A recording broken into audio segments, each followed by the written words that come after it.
Podeis assentar.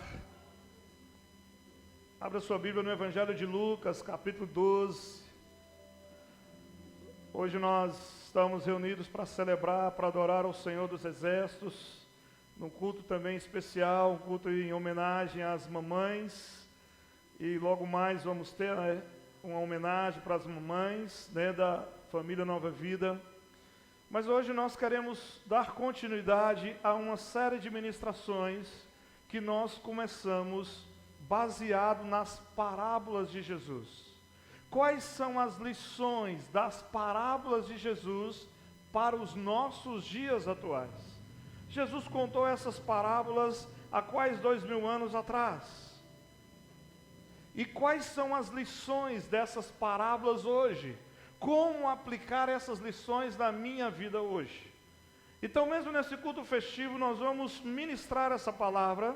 E hoje nós vamos falar sobre as lições encontradas na parábola do rico insensato. Obrigado, Valdirene. Lucas capítulo 12, a partir do versículo de número 13, abra sua Bíblia comigo. Observe se tem alguém do seu lado sem a palavra do Senhor e gentilmente compartilhe, ou atrás ou na frente. Vamos ler sentado como estamos, é um texto, alguns versículos. Mas o Evangelho de Lucas, capítulo 12, a partir do versículo 13.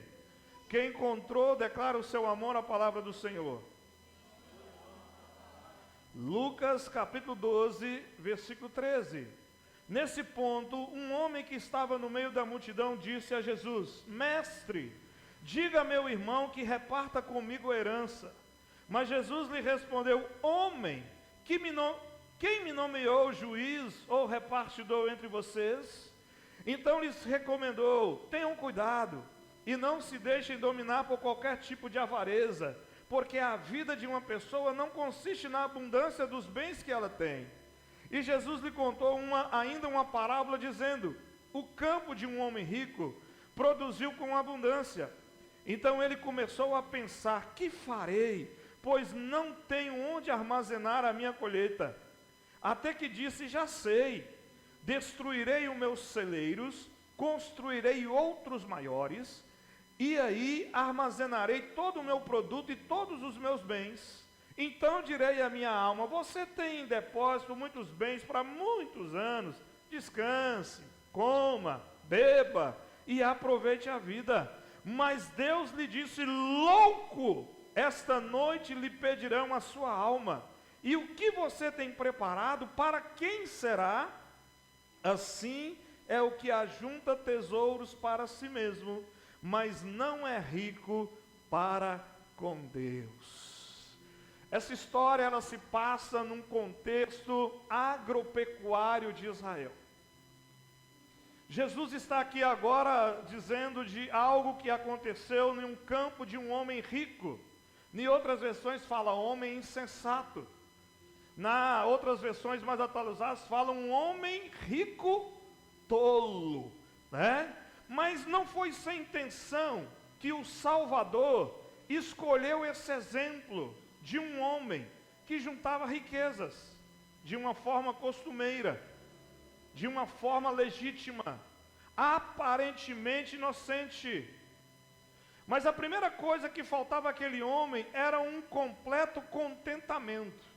Ele tinha riqueza, ele tinha bens, ele podia comprar qualquer coisa, ele não passava vontade, mas ele não tinha o contentamento. Pelo que nós olhamos nessa parábola, não dá para dizer que o homem era desonesto, muito pelo contrário. Tudo indica que era um trabalhador como você, honesto como você, porque Jesus não condenou por desonestidade. Jesus não condenou porque ele roubava, Jesus não condenou porque ele passava a perna, porque ele mentia, não. Então, o que dá a entender é que era um trabalho legítimo, que ele acordava de manhã, que ele cumpria as obrigações, que ele era um homem honesto. Mas qual era o erro então, pastor, desse homem rico?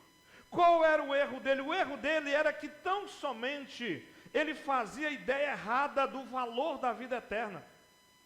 Ele fazia uma ideia errada do seu verdadeiro sentido aqui na terra. E eu já disse certa vez aqui que se você acha que você existe é só para casar, para ter dinheiro, para ganhar bens, você está errado. Você é a pessoa, desculpe a expressão, não se ofenda, mas mais miserável aqui nessa noite. Porque nós não nascemos só para isso. Jesus não te escolheu só para casar, para ter filho, para juntar dinheiro, para ter casa, para ter bens, não. Então esse era o grande erro daquele homem, ele não sabia o real valor da vida aqui na terra. E aí qual é a primeira lição que nós aprendemos aqui, nessa parábola do homem rico e insensato? A primeira lição é que nós precisamos mudar a nossa relação com o dinheiro, com o sucesso financeiro. O versículo de número 16, eu vou ler novamente, quero que você me acompanhe. Diz assim: Jesus lhe contou ainda uma parábola, dizendo: o campo de um homem rico produziu com abundância. A primeira lição é a gente saber relacionar com o sucesso financeiro. É saber relacionar com o dinheiro que entra na nossa conta.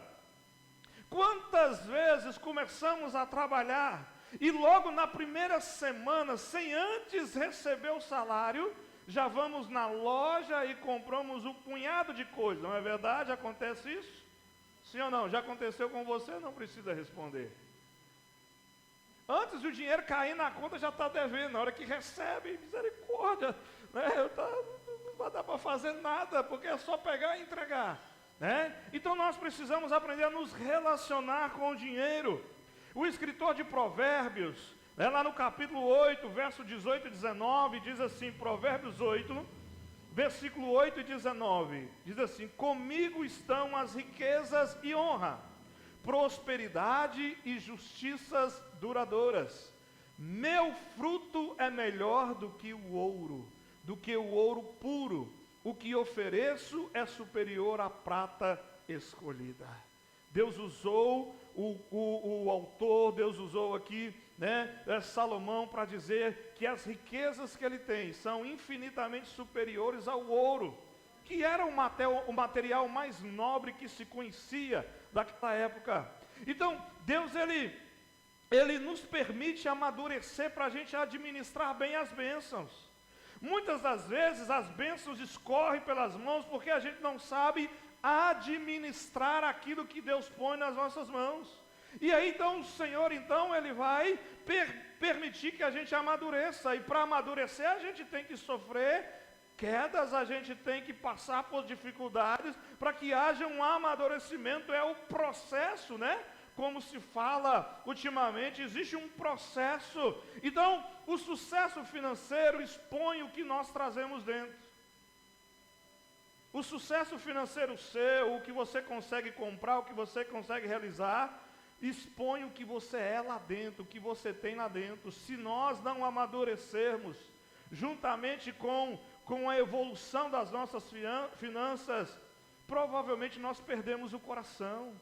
Se a gente não evoluir para a gente saber lidar com o recurso, com o dinheiro, hoje eu ganho um salário mínimo, mas 5 anos se passaram, 10 se passaram, hoje eu estou ganhando 5, estou ganhando 10, mas se o meu coração não souber evoluir, administrar, eu me perco, porque quando eu ganhava eu tinha uma mentalidade, eu fazia de uma maneira, mas hoje que eu tenho 10, eu me perdi, eu me embaracei nas situações, e aí eu perdi o coração. E isso é comum, gente, isso é inerente da raça humana, porque quanto mais nós temos, mais nós somos levados a perder o nosso coração, a não manter a humildade, a simplicidade, a envaidecer. Não estou dizendo que todos aqui, ou que eu sou não, mas isso é normal da raça humana, é inerente do ser humano, confundir o valor pessoal com aquilo que adquirimos, confundir as coisas. Nós temos que aprender que dinheiro e autoestima não são sinônimos. Dinheiro e autoestima não são sinônimos, são coisas diferentes. Tem gente que tem um caminhão de dinheiro, mas a autoestima está lá embaixo. Outros não têm quase nada ou muito pouco, mas é sempre otimista, sempre feliz, sempre alegre, né? Está lá em cima, então não tem nada a ver, porque tem gente que acha o seguinte, que ter dinheiro é ter uma autoestima elevada. Não é a mesma coisa, são coisas diferentes. Então é importante aqui a gente ressaltar que Jesus, ele não está demonizando o dinheiro. Jesus não está dizendo que é errado você trabalhar, juntar e ter abundância. Não é isso. Jesus não está falando isso. Mas nessa parábola, como nós vimos, não se pode dizer que há uma ausência de honestidade. Porque Jesus não condenou isso na vida daquele homem, né? O erro dele era que ele não sabia medir o valor da vida terrena. Ele não soube medir o verdadeiro uso, como é que se usa as riquezas.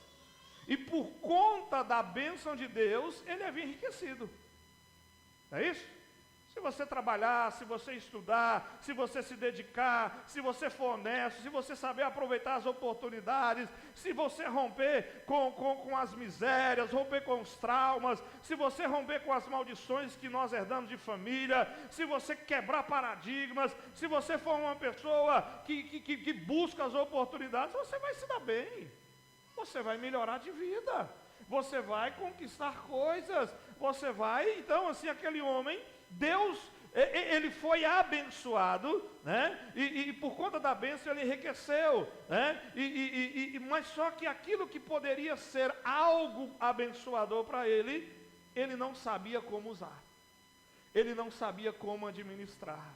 Então a primeira lição para a gente lidar com bens, lidar com finanças, todos nós, tanto os que estão começando agora, como nós que já estamos aí há um bom tempo, é saber lidar com o dinheiro, é saber lidar com o sucesso, é saber lidar com a capacidade de compra. É a primeira lição. A segunda lição que nós aprendemos aqui com o rico insensato está no versículo de número 17.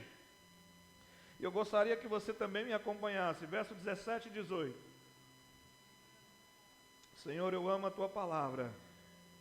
Então ele começou a pensar: que farei? Pois não tenho onde armazenar a minha colheita.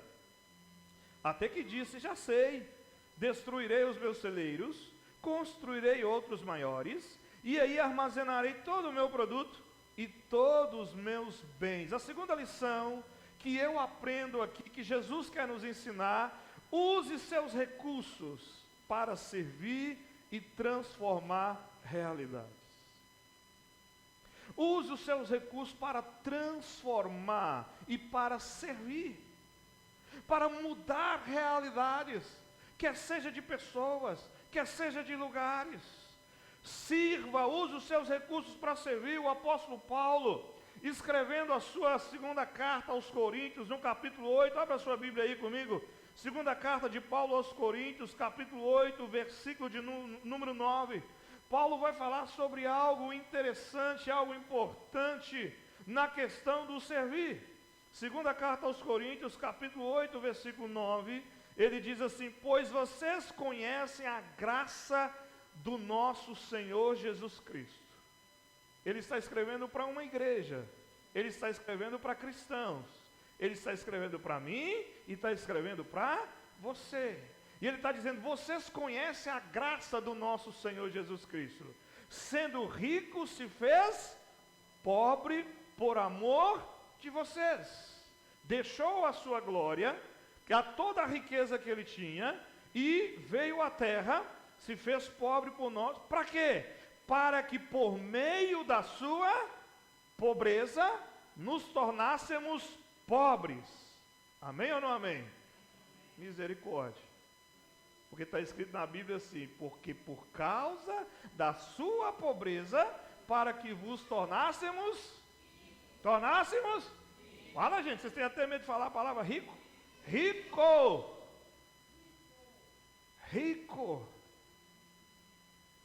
Então, nós precisamos entender que Jesus está nos ensinando que o servo, ele pensa como um administrador, ele não pensa como um proprietário. Jesus está me ensinando que eu preciso usar os recursos que eu tenho, seja o que for,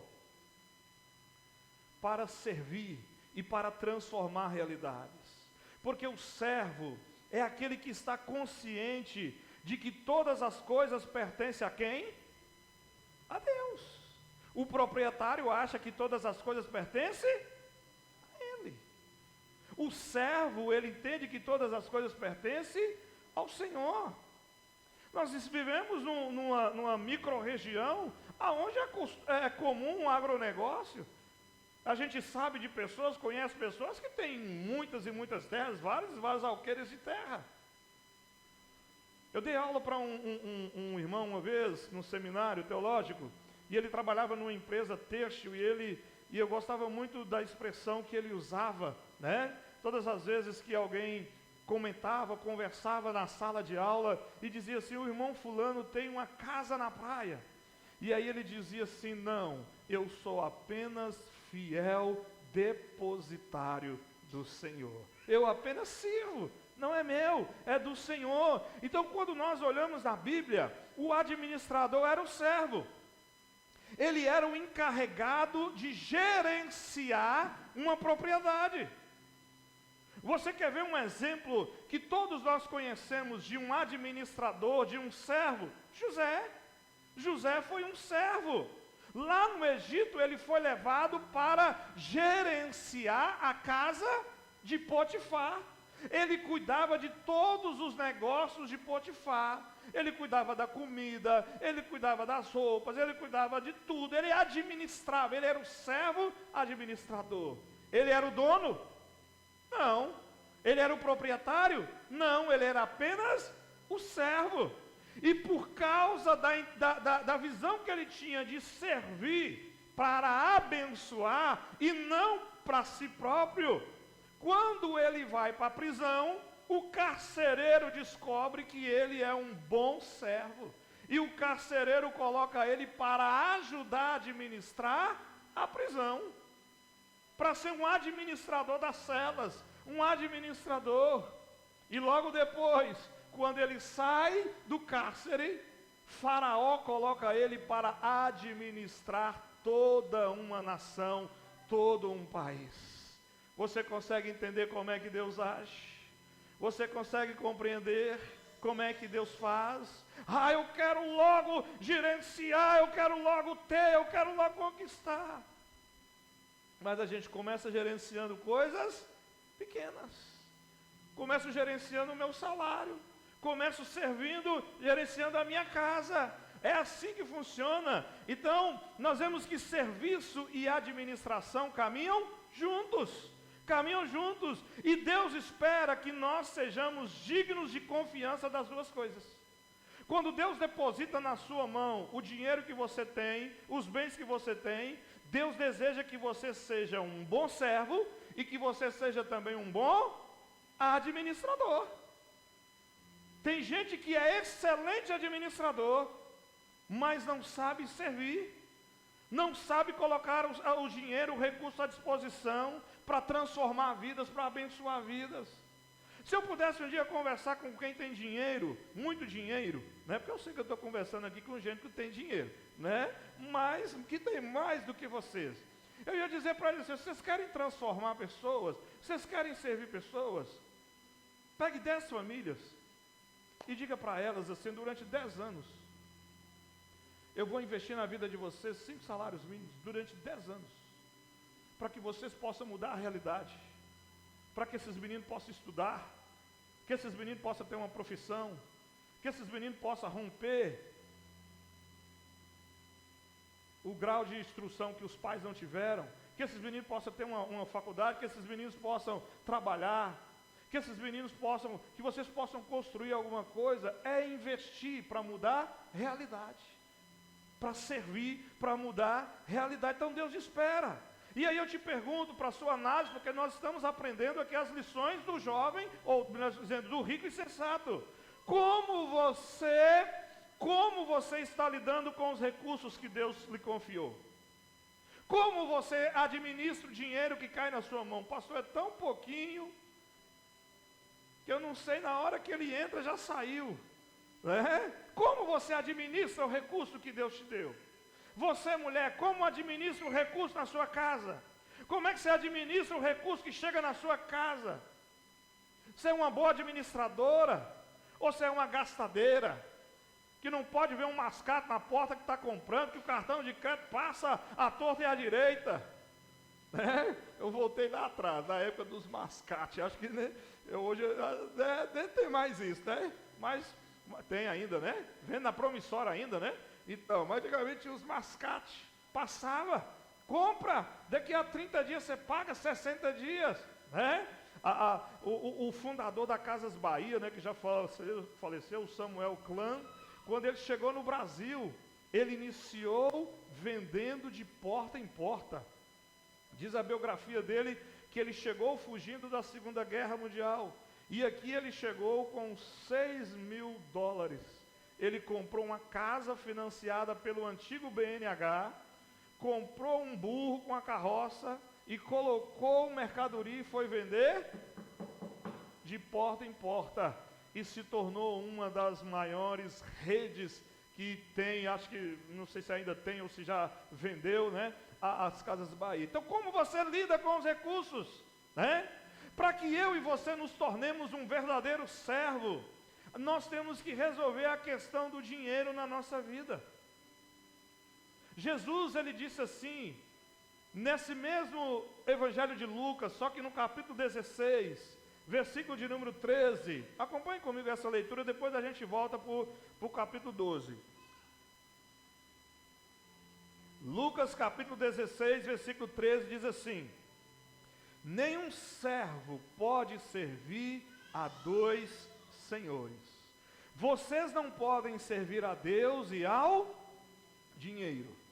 Em outras versões diz, vocês não podem servir a Deus e a mamon.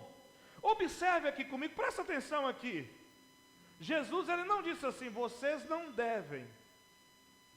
O que está dizendo aí é que vocês não podem. Jesus não disse assim, vocês não devem. Jesus disse, vocês não podem. Porque é impossível viver para o reino de Deus e viver para o dinheiro. Dinheiro é o espírito de mamon. São objetivos totalmente diferentes. E qual deles você tem escolhido? Servir a Deus ou servir ao dinheiro? Porque o dinheiro, ele tem um potencial muito grande de substituir Deus na vida da pessoa. Tem gente que endeusa o dinheiro, e o dinheiro se torna tudo para a vida dele, e ele despreza Deus. Quando Jesus falou que é difícil, um rico entrar no reino dos céus, não é que é impossível, é porque normalmente a pessoa, quanto mais ela vai ganhando, quanto mais ela vai enriquecendo, o coração dela vai distanciando, e ela vai começando a ter o dinheiro como seu Deus. Quantos crentes já não oram mais pela fidelidade de Deus, porque sabe que no final do mês o dinheiro vai conseguir suprir todas as necessidades? Quantos crentes já não têm aquele negócio de buscar o Senhor, de apresentar as finanças, porque sabe que o recurso... Então, precisamos tomar cuidado em relação a isso. O materialismo é responsável por desviar as pessoas do serviço de Deus. Eu estou falando de serviço de Deus, mais que qualquer outra coisa. Quantas pessoas dizem assim, olha, depois que eu atingir os meus objetivos financeiros, pastor, eu vou servir a Deus. Deixa eu trabalhar, deixa eu conquistar, depois eu vou dedicar a minha vida para Deus. É uma decisão errada, irmãos, é uma decisão tola. E essas pessoas, elas se arrependerão por toda a eternidade. Quando Jesus é o seu mestre, o dinheiro serve a você. Mas se o dinheiro for o seu mestre, você se torna um escravo dele. O dinheiro é um excelente servo, mas ele é um péssimo patrão. A riqueza, ela não é absolutamente pecado. Eu ter, eu conquistar, eu sonhar, eu planejar, eu investir na minha casa, não é errado, irmão, não é pecado, mas deixar de usar para a glória de Deus deixar de usar para servir ao Senhor A Bíblia é extremamente clara. Deus usa o dinheiro para saber se você é um servo fiel. Deus permite que você ganhe. Deus permite que você conquiste, para saber se na hora que você tem, você é fiel. Porque a maioria de nós, quando nós não temos nada, nós somos fiéis. Mas quando começa a aparecer um pouquinho, a gente é tentado a, é muito, não sei, né? Deixa para depois. Então Deus permite, Deus usa o dinheiro, né? Foi por isso que Jesus falou mais sobre dinheiro no Novo Testamento do que o céu e contra o inferno, você sabia?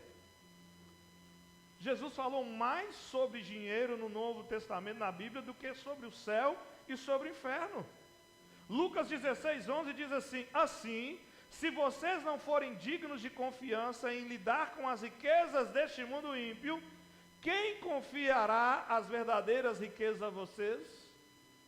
Foi Jesus quem disse isso. Então a forma de nós gerenciarmos o nosso dinheiro, afeta a quantidade de bênçãos que Deus derrama sobre a nossa vida. Há dois tipos de pessoas, irmãos, aqui nesta noite: aos construtores do reino e aos construtores de riqueza. Quem você é? Você é o que constrói riquezas, que trabalha para ter, ou você é aquele que constrói o reino de Deus? Ambos são bons em fazer negócios. Tem pessoas que são excelentes administradores. Tem gente que sabe vender, que é um bom vendedor. Tudo que você põe na mão dele, ele desenrola. Ambos crescem. Ambos fecham acordos, ambos vendem, ambos obtêm lucro, né? Só que os construtores de riqueza, eles continuam construindo, juntando fortunas para si, independente do que tem alcançado. Já os construtores de reino, eles mudam a regra do jogo, eles mudam as situações de pessoas, eles servem com o seu recurso, né? Eles ainda tentam ganhar mais recursos. Para quê? Para enriquecer? Não, para ajudar pessoas, para servir pessoas, para mudar a realidade de pessoas. Eles usam o recurso para financiar a igreja de Deus e a sua missão no mundo. Irmão, nós estamos estabelecidos aqui, eu há 11 anos, a igreja há mais tempo, há 16. Nós não conseguimos sair de Conceição das Alagoas para abrir uma congregação em Água Comprida. Nós não conseguimos sair de Conceição das Alagoas para abrir uma congregação em Campo Florido, que não tem nenhuma igreja batista. Nós não conseguimos sair daqui para abrir uma congregação em Veríssimo, em Planura, em Pirajuba, no Prata, porque e que não tem nenhuma igreja batista. Estamos a 51 quilômetros de Uberaba. Uberaba tem uma igreja batista da nossa convenção. Nós precisamos entender: ou nós somos construtores do reino, ou nós somos construtores de riqueza.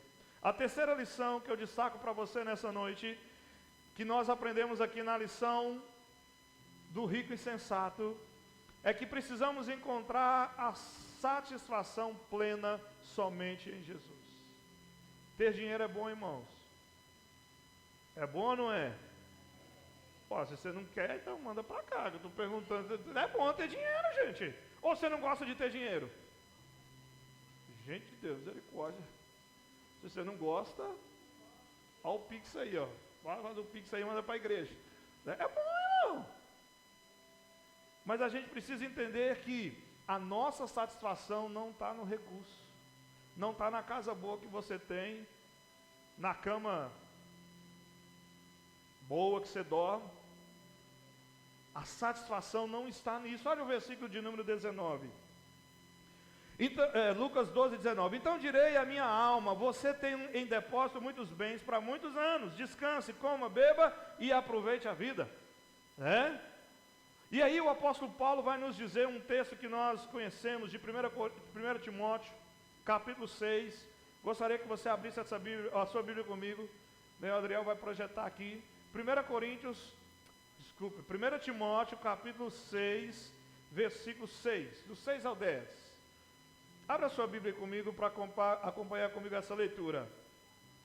1 Timóteo, capítulo 6, a partir do versículo 6, diz assim: de fato, a piedade com contentamento é grande fonte de lucro, pois nada trouxemos para este mundo e dele nada podemos levar. Você vai levar aqueles pratos bonitos que você tem, aqueles jogos de lençol bordado? Não vai. Por mais que eles sejam lindos, vão ficar. E se bobear, vai ser motivo de briga na hora de dividir a herança, né? Pois nada trouxemos para este mundo e dele nada podemos levar. Por isso, tendo o que comer e o que vestir, e vestir-nos, estejamos com isso. Você está satisfeito com o que você tem? Você está satisfeito com a roupa que você tem? Será? Ou não tem mais roupa para chegar no Shopee a semana que vem? Vai ter um problema aí agora, né? Porque vai tributar, vai acabar a isenção aí até $50, né? É o governo do amor do pai dos pobres. Vamos lá. Os que querem ficar ricos caem em tentação, em armadilhas e em muitos desejos descontrolados e nocivos, que levam os homens a mergulharem na ruína e na destruição. Pois o amor ao dinheiro é a raiz de todos? É o amor ao dinheiro ou é o dinheiro que é a raiz de todos os males? O amor ao dinheiro, né? Algumas pessoas, por cobiçarem dinheiro, desviaram-se da fé e se atormentaram a si mesmas com muitos sofrimentos.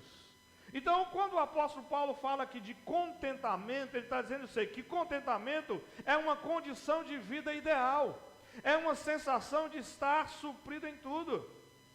Se você chegou no nível que você está sendo suprido em tudo, então fique contente. O contentamento. Pastor, eu cheguei num nível que eu sou suprido em tudo. No vestiário, na alimentação, na saúde, no lazer. Então, seja contente, diz o texto bíblico aqui, né? Então, nós podemos dizer que o estado que é o estado de uma alma contente. Já o amor ao dinheiro é o oposto. E isso traz consequências para o interior. Tem gente que não consegue dormir direito por causa dos bens que tem, do que quer conquistar. Tem gente que não consegue administrar problemas interiores. Segundo Paulo, a cobiça ao dinheiro provoca o tormento, ou seja, uma espécie de tortura e uma tristeza que consome. Tem gente que é consumido porque ele quer ter. Tem gente que olha para o vizinho e fala, mas gente de Deus, eu trabalho em 2 empregos, eu faço bico, e aquele ali trabalha em um emprego só, e ele tem ou não tem, está errado, e a pessoa quer ter, e ela é consumida por isso, e ela fica olhando lá na caixa do correio, olhando o caminhão parar para ver o que vai descer, e se chegar uma geladeira bonita, uma televisão bonita, não pode, gente, eu também tenho que ter. Ela é consumida por isso, ela é atormentada por isso. Então Paulo está dizendo para mim e para você, no final do texto, ele diz assim, olha, há pessoas sofrendo duras consequências por causa do amor ao dinheiro. Há pessoas sofrendo. Então, nós precisamos aprender, em terceiro lugar, gente, a ter a satisfação plena. E a satisfação plena, por mais que você seja um excelente profissional, por mais que você mora bem, e você deve se esforçar para isso, não está no dinheiro que você tem, na profissão que você tem. Só existe satisfação plena em Jesus, em servir ao Senhor Jesus. Foi o que disse aquele homem, eu ganhei muito, agora eu vou destruir os meus celeiros, vou guardar, e eu vou só fazer festa, e eu vou comer picanha toda direita, vai ser picanha argentina, picanha uruguaia, eu vou fazer isso, vai ser aquilo, né? E vai ser festa o dia todo, churrasco e tudo, né? E aí nós vamos para a quarta lição que nós aprendemos aqui, né? Quarta e última lição nesse texto aqui, em que Jesus vai nos ensinar coisas importantes. Qual é a quarta lição? Está no versículo de número 20 e o versículo 21, que eu vou ler também novamente para você. Por favor, me acompanhe. Senhor, eu amo a tua palavra. Lucas 12, 20. Mas Deus lhe disse: louco, esta noite lhe pedirão a sua alma, e o que você tem preparado, para quem será? Assim é o que ajunta tesouros para si mesmo, mas não é rico para com Deus. Qual é a quarta lição? Faça escolhas financeiras que terão impactos eternos.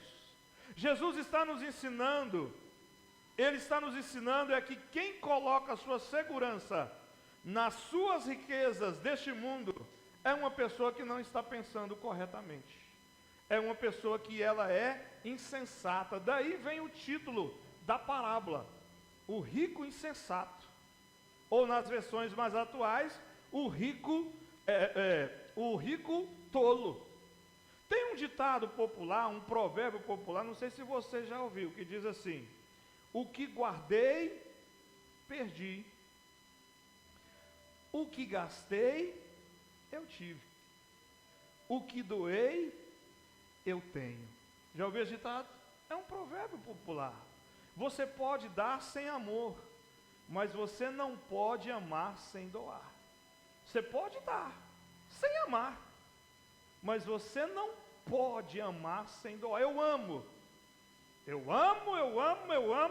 mas é aqui no meu bolso. Não faço nada por ninguém, não ajudo ninguém, é cada um por si. Preste atenção nesses dados que eu vou te dar. Preste atenção aqui comigo, aqui. O verbo crer, ele é usado na Bíblia 270 vezes. Por quê? Porque Deus deseja que você ore. Então você tem que orar. Se Deus deseja que você ore, o que nós temos que fazer? Orar. O verbo orar aparece na Bíblia 371 vezes. O que Deus deseja? Que você ore. É isso que Deus deseja, que eu ore. O verbo amor aparece na Bíblia 714 vezes. O que Deus deseja de mim e de você é que nós amemos, então nós vamos amar. Está na Bíblia. O verbo dar é usado na Bíblia 2162 vezes. O que vocês acham que Deus espera de mim e de você? Que a gente possa dar. O grande doador, porque o maior doador que nós temos do planeta Terra se chama Deus. Todos os dias Ele deposita fôlego de vida para você. Todo dia. Todo dia Ele deposita 24 horas para você viver. Ele é o maior doador que tem no planeta. É o Senhor dos Exércitos. E o que Ele espera? Que eu e você sejamos doadores. Nós precisamos compreender, irmão, que na vida há muito mais do que apenas o aqui e agora. E muitos de nós ficamos só no aqui e agora, é comprar, é ter aqui e agora. E nós não percebemos que existe uma preparação para a vida eterna. E aonde que é a preparação para a vida eterna? É no túmulo?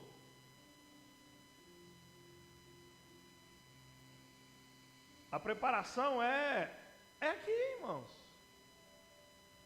É aqui que é a preparação para a vida eterna. Então comecemos a viver de forma diferente, irmãos. À luz da eternidade. Lembre que há uma eternidade, né? Que nós possamos lidar com cada relacionamento, com cada tarefa, com cada circunstância que Deus coloca diante de nós.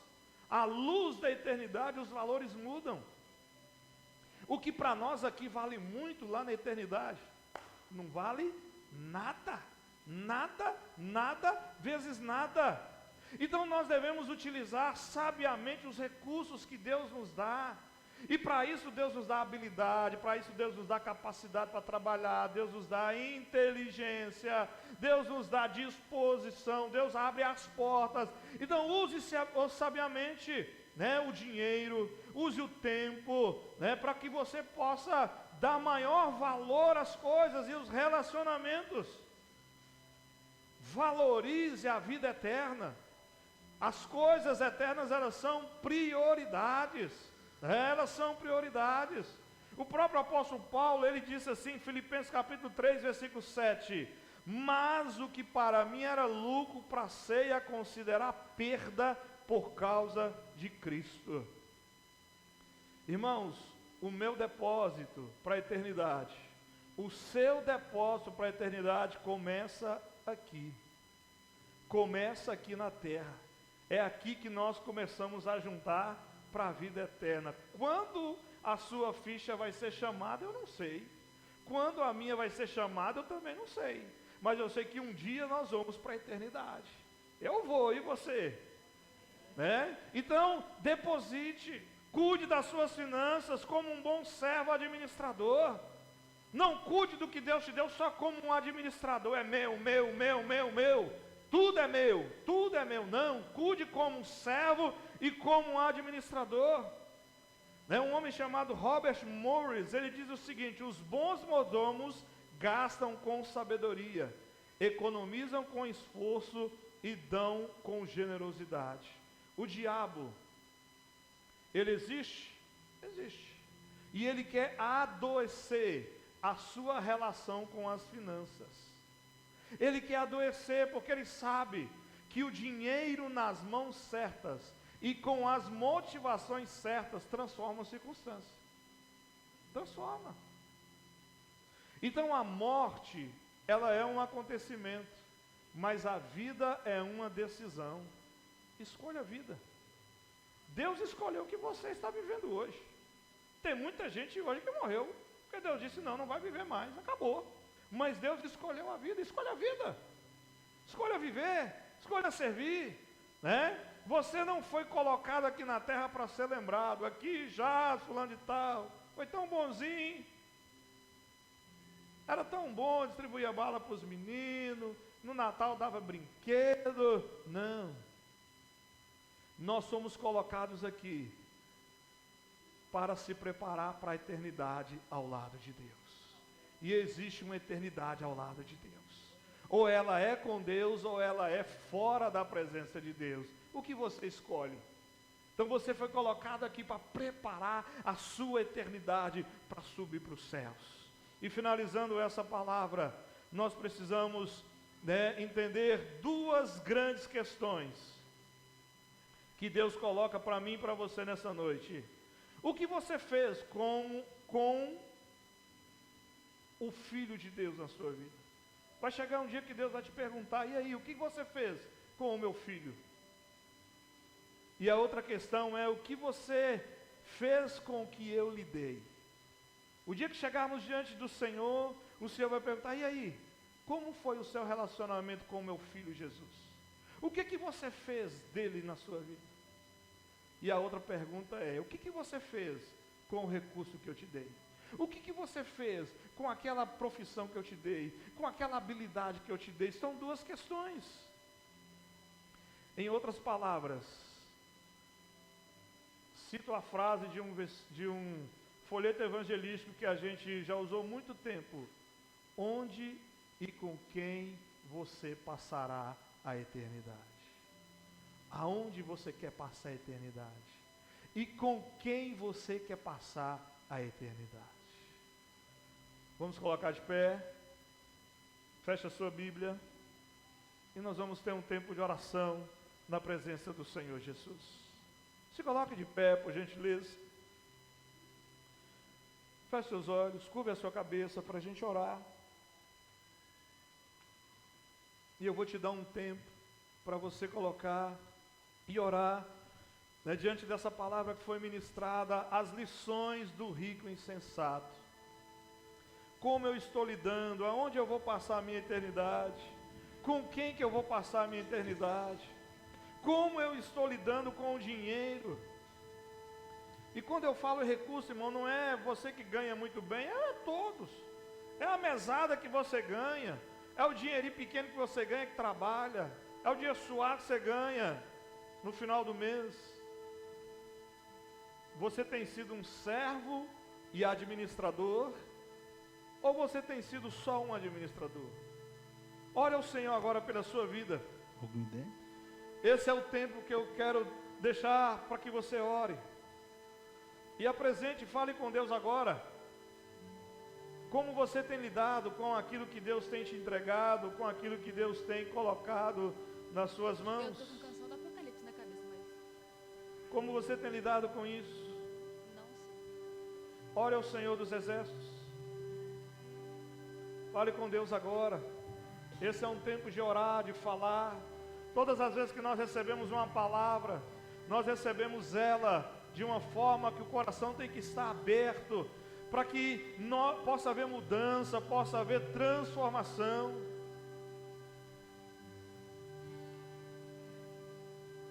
Oh, aleluia, Deus. Tu és maravilhoso, Senhor dos Exércitos. Digno é o teu santo nome, Jesus. Tenha misericórdia de nós, meu Pai. Queremos ouvir a tua voz, Senhor Deus, nesta noite. Nos rendemos ao Senhor dos Exércitos. Oh, Deus poderoso, tenha misericórdia de nós, meu Pai. Oh, aleluia, Deus da glória. Senhor dos Exércitos, em nome de Jesus, coração queimou. tenha misericórdia, Deus da glória. Não vou parar. Em nome do Senhor dos Exércitos, meu Pai, nos nossas vidas estão diante do Senhor dos Exércitos, meu Pai. Nos ensine a ser, ó Deus, bons servos. Nos ensine a ser bons administradores. Tenha misericórdia, meu Deus. Gastarei minha vida aos seus pés. Aleluia. Ouvi o meu Tu és maravilhoso, Senhor dos Exércitos. bater és poderoso, Deus da glória. porta e meu Em nome de Jesus, coração queimou. ó Senhor Deus, Ouvi toda glória, Deus amado, meu toda honra, todo louvor, toda adoração, meu Pai. bater a porta Em e nome de meu Jesus, coração Tu és queimou. digno, Deus. Tu és Não maravilhoso, vou Senhor. parar. Gastarei minha vida aos seus pés. Oh Deus, tenha misericórdia, Deus. Tu és poderoso, Senhor Deus, Não maravilhoso. vou Colocamos nossa vida parar. diante do teu altar, meu Deus. Gastarei minha vida aos Nos seus ajude, meu pés. Pai, tenha misericórdia de nós, meu Deus amado. Nos ajude a aprender, Tem Deus, fogo cerrado em meu em nome de peito Jesus, meu Pai. que não me dá Deus descanso. Tu és poderoso, Deus Eu da não glória. tenho descanso. Em nome de Jesus, em nome de Jesus. Tenha Tem misericórdia, fogo meu Deus. cerrado em meu peito Santo, santo é o Senhor, meu Deus. que não me dá descanso. Eu não tenho Tenha descanso. misericórdia, meu Deus, em nome de Jesus. Deixa Oh, aleluia, Deus. queimar, deixa Queima, queimar. Senhor, Deixa fica escuro, Deus. queimar, deixa Em nome do Senhor dos queimar. Exércitos, meu Deixa Pai. queimar, deixa Em nome de queimar. Jesus. Faça tua obra poderosa, tua obra maravilhosa, Deixa Deus da glória. queimar, deixa Espera que o queimar. milagre, teu sobrenatural Deixa nas nossas vidas, meu queimar, Pai. deixa Em queimar. nome de Deixa Jesus. queimar, deixa Em nome de queimar. Glória a Deus. Eu gostaria que você repetisse uma oração comigo, ainda de olhos fechados. Eu vou orar e depois você repete comigo essa oração. Diga assim: Senhor Jesus, peço perdão por todos os erros na minha relação com o dinheiro. Hoje eu encontrei a minha satisfação somente em Ti. Que nada possa roubar o meu coração de Ti. Eu creio que o Senhor tem o melhor para a minha vida financeira e que ainda prosperarei mais e mais, que eu amadureça para gerir com sabedoria e nunca me apegue ao dinheiro. Conceda-me um coração generoso e que eu nunca me orgulhe das conquistas financeiras. Ajuda-me a investir na expansão do teu reino e a construir um legado duradouro.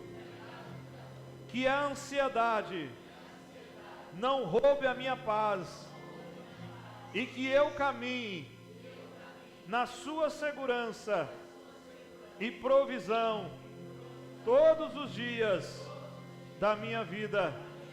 Obrigado por ter minha eternidade garantida ao seu lado e que eu aprenda a depositar na minha eternidade. Eu oro em nome de Jesus. Aleluia. Glória a Deus. Glória a Deus. Glórias ao Senhor. Em todo ouro, em toda prata, honra de homem se compara ao teu amor. Em todo ouro, em toda prata, honra de homem se compara ao teu amor. O preço que pagou na me renovou, meu Rei Jesus,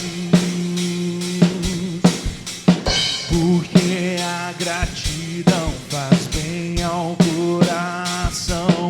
Em ti sempre descansarei, em ti sempre descansarei.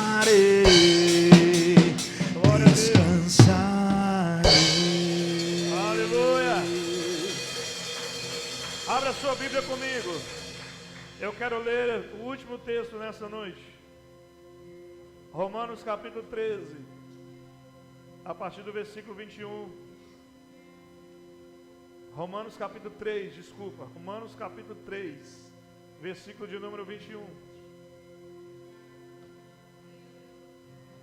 Senhor, eu amo a tua palavra. Mas agora, sem lei, a justiça de Deus se manifestou, sendo testemunha pela lei e pelos profetas. É a justiça de Deus mediante a fé em Jesus Cristo, para todos e sobre todos os que creem, porque não há distinção, pois todos pecaram e carecem da glória de Deus, sendo justificados gratuitamente por sua graça, mediante a redenção que há em Cristo Jesus. É tudo sobre Cristo e nada sobre nós. Feche a sua Bíblia, coloque a mão no ombro da pessoa que está do seu lado e você vai orar por ela, para que ela viva as lições do jovem insensato. No início dessa palavra nós oramos para que o seu irmão fosse ministrado pela palavra. Agora você vai orar para que ele coloque em prática a palavra que foi ministrada, que ele seja um servo administrador. Amém? Ore aí abençoando a vida desse irmão, dessa irmã, em o nome do Senhor Jesus.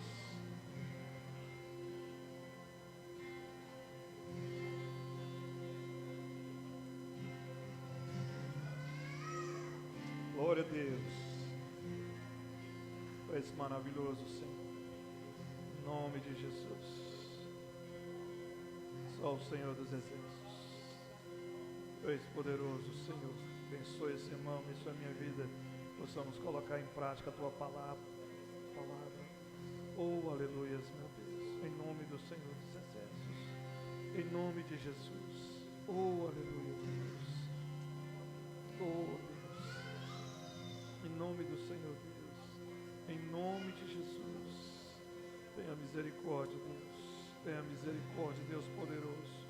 Opera o teu milagre, opera o teu sobrenatural. Abençoe, meu Pai, em nome de Jesus.